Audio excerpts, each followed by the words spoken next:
बिस्मिल्लाहिर्रहमानिर्रहीम। आज फिर साइकोलॉजी फ़र्स्ट ईयर के लेक्चर के साथ, और आज नफ्सियात फ़र्स्ट ईयर का चैप्टर चल रहा है हमारा आमोज़िश और याद, चैप्टर 5। और इसमें जो आज टॉपिक आपसे डिस्कस किया जाएगा वह है मशरूतियत की अक़साम। और मशरूतियत में जाने से पहले इसकी तारीफ़। मशरूतियत को आमोज़िश बा तशरीत या आमोज़िश बा तलाज़ुम भी कहा जाता है। जी, मशरूतियत में जो इसकी वजाहत है कि फ़र्द नए तजर्बे को पहले से मौजूद तजर्बे के साथ इस तरह मुंसलिक करता है कि जब कभी पहले तजर्बे से साबका पड़े तो दूसरा ख़ुद ब खुद सरज़द हो जाए। मसलन अज़ान की आवाज़ के साथ नमाज अदा करने का अमल। और इसके बाद इसकी अक़साम शुरू हो जाएंगी। तो मशरूतियत सादा लफ्ज़ों में दो चीज़ों को आपस में कनेक्ट करना है, ताल्लुक़ बनाना है। एक सरज़द हो तो दूसरी उसके साथ वाक़या हो जाए। तो पहली किस्म इसकी है क्लासिकी मशरूतियत, जो कि सफ़ा नंबर 81 पे है। और दूसरी इसमें आगे चल के आएगी आमलाना मशरूतियत, ऑपरेंट कंडीशनिंग कहा जाता है। तो आज हम क्लासिकल मशरूतियत के हवाले से थोड़ा सा रहनुमाई लेंगे। क्लासिकल मशरूतियत या क्लासिकी मशरूतियत ये एक ऐसा अमल है जिसमें कोई फ़र्द कोई मुहीज एक ऐसा रद्द अमल करे जो किसी फ़ितरी मुहीज के जवाब में पैदा होता है। ये है इसकी तारीफ़। क्लासिकी मशरूतियत की तारीफ़ दोबारा सुन लें। कोई मुहीज एक ऐसा रद्द अमल करे जो किसी फ़ितरी मुहीज के जवाब में पैदा होता है, यानी कि ऐसा एक्शन जो बिल्कुल नेचुरल होता है और आप रिएक्शन के तौर पे उनको देते हैं। जैसे बिजली चली जाए तो अचानक आपकी आंखें बंद हो जाती हैं, ठीक है।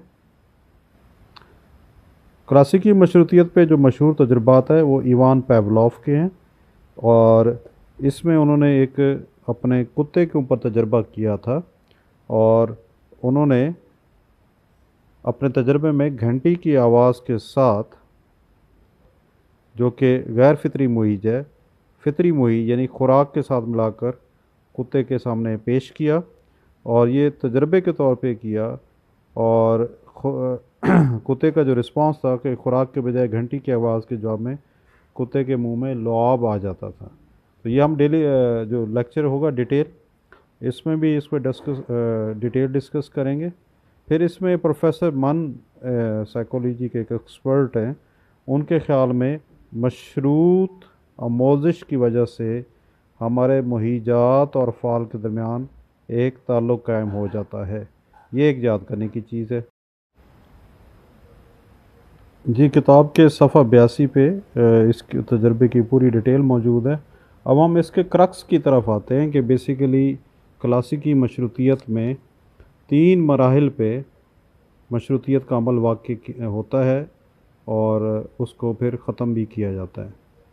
मशरूतियत या इस तजर्बे का पहला मरला होता है कि घंटी की आवाज़, जो कि गैर फितरी मुहीज है, सुनाई दी जाती है कुत्ते को, तो वो कोई रद्द अमल पैदा नहीं करता।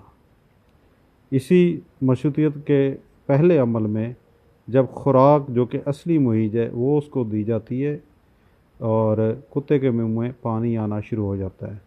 क्योंकि अभी ये कंडीशनिंग से पहले का मरला है, तो ये गैर मशरूत रद्द अमल है।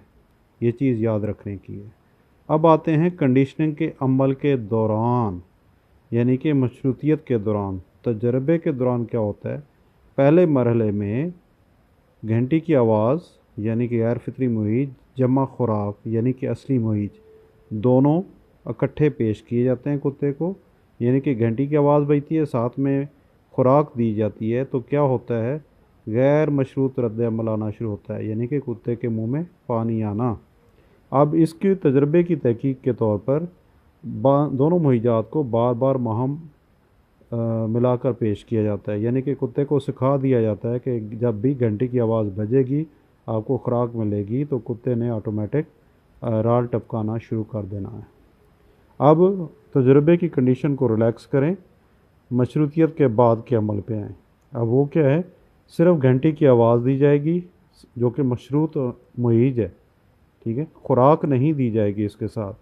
تو کتے کے منہ میں پھر بھی پانی آ رہا ہے، کیوں کہ پچھلے مرحلے میں کتا یہ سیکھ چکا ہے کہ جب بھی گھنٹی کی آواز سنائی دی جائے گی ساتھ میں خوراک آئے گی۔